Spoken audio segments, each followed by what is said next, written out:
번만 더.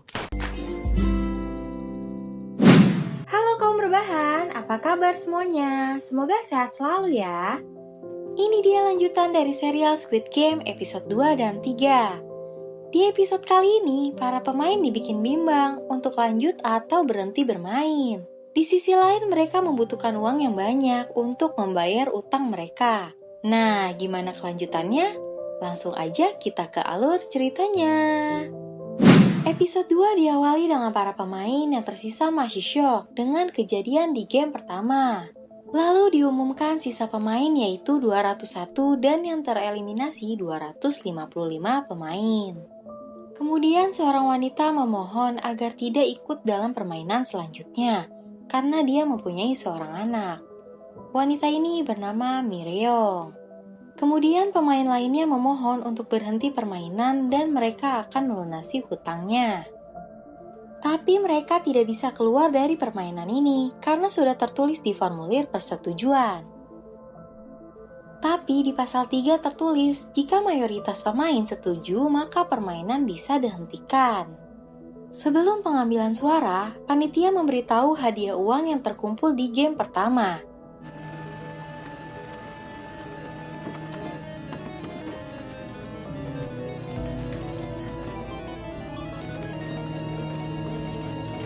Yaitu sebesar 25,5 miliar won. Panitia memberitahu nih, kalau mereka berhenti dalam permainan ini, uang tersebut akan diberikan ke keluarga orang yang tereliminasi di game pertama. Dan mereka akan pulang dengan tangan kosong. Pengambilan suara pun dimulai. Yang memilih terus bermain akan menekan tombol O, sedangkan yang berhenti tombol X.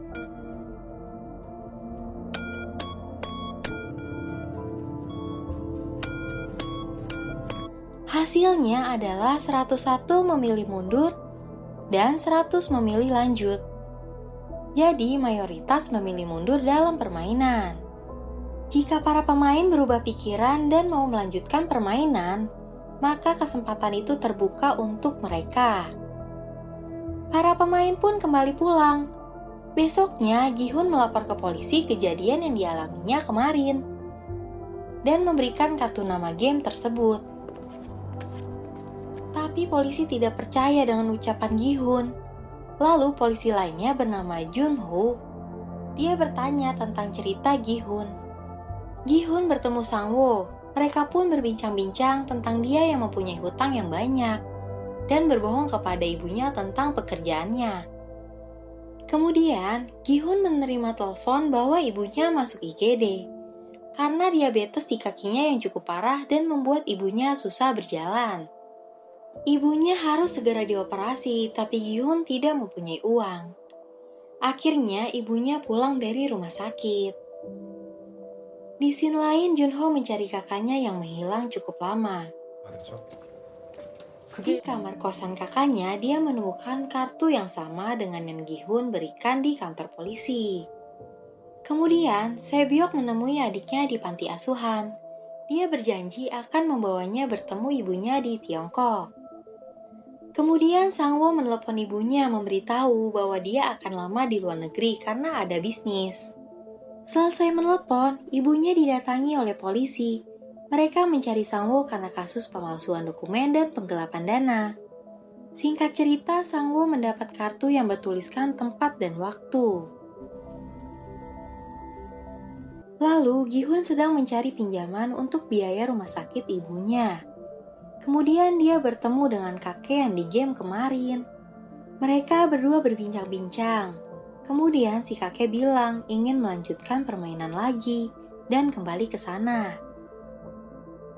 Kemudian Gi-hun mencoba menemui mantan istrinya untuk meminjam uang. Suami mantan istrinya memberinya uang dengan syarat tidak boleh datang kembali menemui keluarganya. Gi-hun merasa kesal melemparkan uang tersebut. Ga-yong anaknya melihat mereka bertengkar. Saat pulang, Gi-hun didatangi oleh Jun-ho tentang laporan dia ke polisi tentang game tersebut. Gi-hun pun menghindar dengan pertanyaan Jun-ho. 저희 형도 가지고 있었어요. 근데 그냥 주워서 넣고 다는 것뿐이에요. 성규 씨. Saat sampai di rumah, di depan pintu Gi-hun mendapat kartu yang sama dengan Sang-woo. Kemudian mereka memutuskan kembali melanjutkan permainan.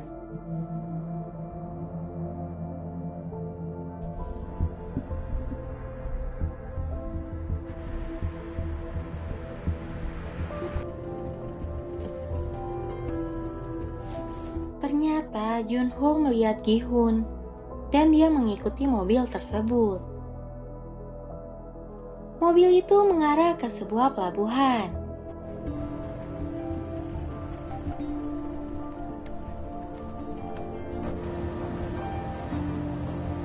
Junho menyelinap masuk ke salah satu mobil. Lalu dia menyerang supir dan bertukar pakaian dengannya. Dia berpura-pura menjadi salah satu dari staf game tersebut. Setelah sampai, para pemain diganti pakaiannya dan barang-barang mereka disimpan. Mereka semua pun sadar. Dan jumlah pemain yang kembali adalah 187. Gi-hun bertemu kembali dengan Sang-woo, si kakek, dan Ali. Kemudian Song-hye bertemu Se-byuk. Dia memintanya untuk gabung ke timnya. Tapi Se-byuk menolak. Lalu Mireong menawarkan masuk ke timnya, tapi ditolak oleh Song-hye. Kemudian mereka semua berkumpul. Staf membagikan makanan kepada mereka. Dan Junho yang menyamar, dia masuk ke kamar tidur khusus staf. Saat malam hari, Mireong dan Se-byuk izin ke kamar mandi. Di sana Se-byuk mencoba mencari tahu tentang tempat tersebut. Dia menaiki atap dan masuk ke lorong. Di atas atap, dia melihat staf sedang melelehkan gula di masakan. Mireong penasaran dan bertanya apa yang dilihat Se-byuk tadi. Tidak sengaja Sang-woo mendengarnya. Kemudian pemberitahuan permainan kedua akan segera dimulai. Terlihat seorang bapak berkacamata sedang memakan roti dan terselip kertas yang bertuliskan game selanjutnya. Saat berjalan ke tempat game selanjutnya, Sang-woo bertanya ke Se-byuk soal kemarin. Mereka berkumpul di tempat yang besar, dan di depan mereka ada pilihan beberapa lambang. Lalu Sang-woo teringat apa yang dilihat Se-byuk, yaitu sebuah gula yang dilelehkan. Dan dia berpikir kalau permainan selanjutnya adalah gulali. Mereka diminta untuk memilih simbol tersebut. Sang-woo menyarankan kepada Gi-hun dan lainnya memilih simbol yang berbeda-beda. Setelah selesai memilih, mereka diberikan gulali yang masih bulat, belum dibentuk. Dan simbol yang mereka pilih adalah yang harus mereka bentuk. Lalu permainan dimulai dalam waktu 10 menit. Gi-hun mendapatkan payung yang rumit dibentuk, sedangkan Sang-woo mendapatkan segitiga. Frontman menyaksikan permainan lewat CCTV.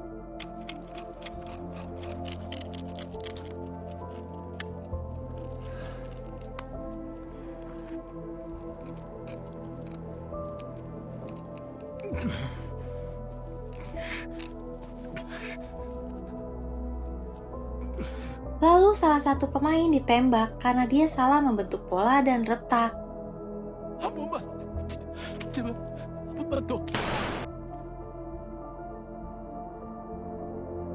Jadi di sini mereka harus teliti dan hati-hati banget. Jika tidak, mereka ditembak. Kemudian satu persatu pemain gugur. Si bapak berkacamata tadi berhasil menyelesaikan dengan cepat karena dia tahu clue game tersebut. Disusul dengan Se-byuk, Ali, dan pemain lainnya yang berhasil menyelesaikan permainan. Terlihat Gi-hun masih berusaha membuat pola gulalinya. Dia mendapatkan ide untuk menjilat gulali tersebut agar gampang dibentuk.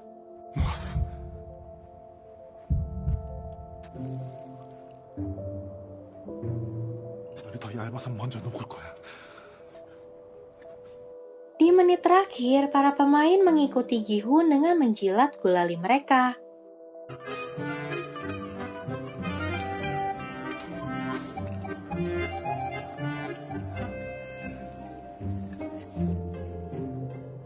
Akhirnya Gi-hun berhasil di detik terakhir. Lalu terlihat salah satu pemain menyandra staf dan menyuruhnya membuka topeng.